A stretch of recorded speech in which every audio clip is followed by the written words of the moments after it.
Vai falar. Peraí, vai falar. Vamos lá. Decepcionado total com o nosso jogo. Você está no direito em fazer todo tipo de protesto, obviamente sem ir as vias, né, de fato, mas xingar, ofender, hoje está no direito. Hoje é um sentimento de muita vergonha, nunca tinha passado isso na minha vida e isso infelizmente aconteceu. Por isso o choro. Assim. Choro é de raiva, de tudo. Infelizmente, eu não consigo ajudar de todas as formas. Enfim, a gente foi uma merda, né? Isso é que é a realidade. E o significado, as razões disso? E o futuro, Neymar? Olha só, ele termina a entrevista, isso tudo é uma merda. Ao vivo. Cara, esse é o ídolo de vocês aí, molecada. Pra que entrevista? Esse é o ídolo da nação brasileira, esse é o cara que vai fazer a Copa do Mundo. Isso aqui é uma merda, né? Tipo assim, uma merda quem? O treinador? Uma merda quem? Os jogadores? Eu sou uma merda? Você? Quem que é a merda? Né? Porque quando um jogador do nível dele vai numa coletiva e se pronuncia dessa forma, num momento difícil, qual a expectativa de você querer saber que o Santos, esse é o cara que vai para a Copa do Mundo e pode estar equilibrado para jogar na primeira fase? A gente sempre pega os África, imagina só. Esse é o cara que assim, se for para falar, quando eu falei, caramba, ele foi falar. Se for para falar isso aí, não falou nada. Melhor não falar. Ele não falou nada que o torcedor santista falasse assim. Ele só puxou o saco da torcida. Outra coisa. Na boa, é pequeno, mas eu olho tudo. Vai sem aqueles brincos, vai de cara limpa, cara.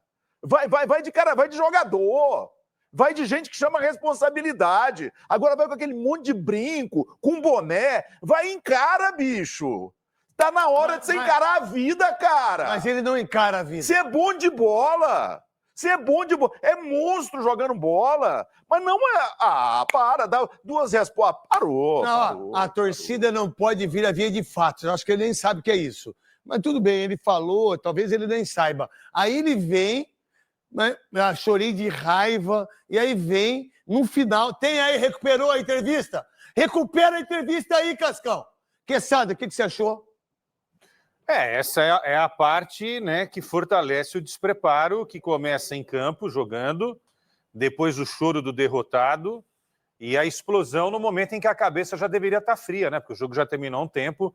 É o que o Theo falou, poderia ter dado uma entrevista mais educada, ele entrega todo mundo. Isso é coisa para... Em relação a essa fala esse comportamento do Diniz, a gente sabe publicamente e reservadamente também, porque eu conheço algumas coisas internamente dos trabalhos do Fernando Diniz, ele prefere que o jogador dele erre com coragem, mas tenta fazer aquilo que foi treinado, que é trabalhado para ser feito. Então, essa fala dele mostra muito aquilo que ele exige do seu jogador. Tenha coragem de fazer, tenha coragem de executar. Então, eu não condeno não e acho que o comportamento dele na lateral do campo... Mas você acha que o treinador da seleção tem que falar... Ou você acha que o comportamento dele na lateral do campo? Eu acho que o comportamento dele na lateral do campo é bem melhor do que o comportamento do Abel, por exemplo. De outros técnicos. Eu acho horrível. Se eu tivesse um chefe na beirada do campo xingando igual eu xingava, eu dava uma porrada nele. Mas aí é o que você pensa. Eu acho horrível. Tudo bem, mas... é falta de respeito humano. Mas é você que pensa. E você... É eu que penso. Não, por isso que eu tô falando, sou eu que penso. Não, é por isso que eu não vou fazer você mudar de comportamento e nem de ideia, e você não vai mudar a minha. Perfeito. É só uma questão de cada um. Porque eu falei uma coisa, se você vem em cima do que eu falei. Eu não tô falando de você. Eu não tô falando de você. Eu tô falando que eu gosto do comportamento dele e prefiro o comportamento dele. A tua opinião, eu respeito. Eu estou expondo a minha em relação ao Fernando Diniz, e não em relação à tua. Mas é uma coisa, eu, por exemplo, não suporto gente que faz isso que o Diniz faz dentro do campo. Não suporto. Eu acho que jogador de futebol, nesse futebol hoje medíocre, e principalmente desses jogadores, o que ele faz dentro do campo é uma coisa... Então, eu respeito a opinião do Godoy. Só faz com jogador... Pequeno. Que jogador grande ele Eu não nunca faz. vi o Diniz. Nunca vi. Eu não vi ele fazer isso na nunca vi. seleção. Não vi. Eu nunca vi. Mas eu entendo e Lembra que ele fez respeito com o também. Tietchan aquela vez? Não Seu foi- perninha! Não é só com o Tietchan, não. Não é só com o É que Tietchan, não. É eu- com um jogador pequeno. Se ele fizesse isso com o Neymar, fizesse isso com Caía. o Pedro, Caía. fizesse, mas não faz. Mas com o jogador menor ele faz. E aí cada um tem a sua Mas aí, opinião. aí vocês estão entrando no campo da discussão individual dele com o jogador. Isso. Estou falando em relação ao Não. comportamento dele, exigir que o seu jogador tenha coragem de fazer aquilo que foi Tudo bem. treinado Ele- e trabalhado. Godoy, ele tem a coragem. Mas quando o então- cara erra, ele xinga o cara. Tá certo? Depende. Não, Godoy. Depende. Ó, Depende. Quantas vezes ele Mas xingou o depende. cara? Porque Depende. o cara teve Tem. coragem de Tem. fazer uma jogada Tem. e ele humilhou o cara dentro do campo. Tem momentos que tem que xingar assim. Jogador ganha muito bem, trabalha para fazer aquilo, erra e estoura a bomba no técnico, tem que xingar assim. Tem que xingar assim. Xingar de burro, orelhudo e pé de rato. A gente sempre falou aqui, o jogo com bola do Vasco melhorou. É inegável. É inegável que o Vasco cria oportunidades. É inegável que o Vasco cria grandes chances. Que o Vasco peca nas finalizações. Com bola, principalmente no primeiro tempo, o Vasco é uma equipe que foi muito bem contra o Internacional, que fez um bom primeiro tempo contra o Grêmio, que novamente, na partida também contra o Atlético Mineiro, conseguiu também criar grandes oportunidades no primeiro tempo. A grande questão do Vasco era sempre duas coisas. Primeiro, toma gol todo jogo, uma defesa horrorosa, os números mostram isso, e vou falar muito sobre isso. O que foi? Caiu? Ocupar a ponta direita, o Vasco hoje, a grande verdade, é que jogou sem centroavante. O Vasco jogou sem centroavante hoje. O Vasco jogou de uma maneira em que conseguiu ter mais mobilidade porque estava sem centroavante. Mas não só sobre isso. Eu acho que é muito natural as pessoas ignorarem o que aconteceu anteriormente, principalmente com a mudança na formação. Primeiro ponto, tá?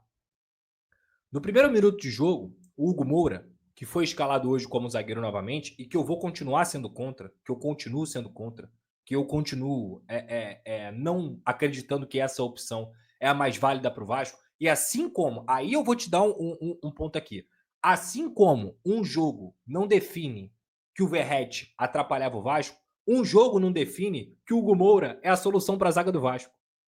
Um jogo não define isso. Sabe por quê?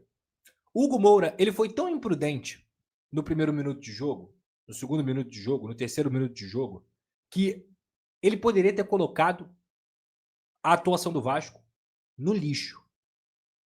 Eu sou justo, tá, gente? Eu sou justo. Aquela entrada dele ali, ela é uma entrada passível para cartão vermelho. Ela é uma entrada que, se fosse ao contrário, o torcedor do Vasco que tivesse revoltado com aquela entrada ali, que poderia ter sido de cartão vermelho, ele não estaria errado, tá? Ele deu o cartão amarelo? É um absurdo? Não. Pé alto, o pé não foi na cara do Tiquinho, o pé foi na bola, de fato, mas é uma entrada temerária. Ela é uma entrada que se pega na cara do Tiquinho em cheio, cara, ela é uma entrada perigosa, beleza?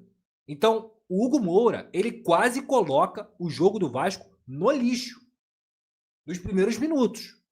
E ele tomou um amarelo ali que não só poderia ter sido um vermelho, mas ele também poderia ter colocado até o próprio jogo dele em risco, como colocou.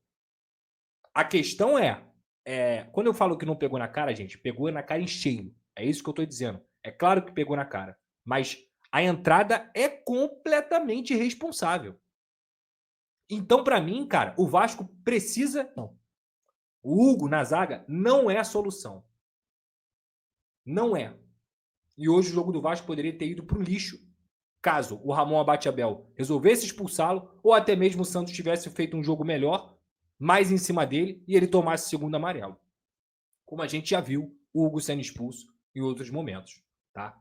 Então, a partir daquele momento ali, o Vasco conseguiu organizar o seu jogo. Por quê, Pedrosa? Reparem nos últimos jogos que, a todo momento,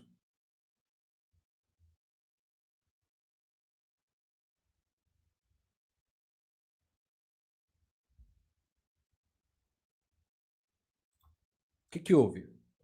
E tá aí, você acompanhando nesse momento as palavras do Neto, do Pedrosa, do Neymar. Rapaz, o clima aí do Neto contra o Neymar não foi nem um pouco amistoso. O Neto partiu para cima, fez duras críticas e esculachou o Neymar ao vivo.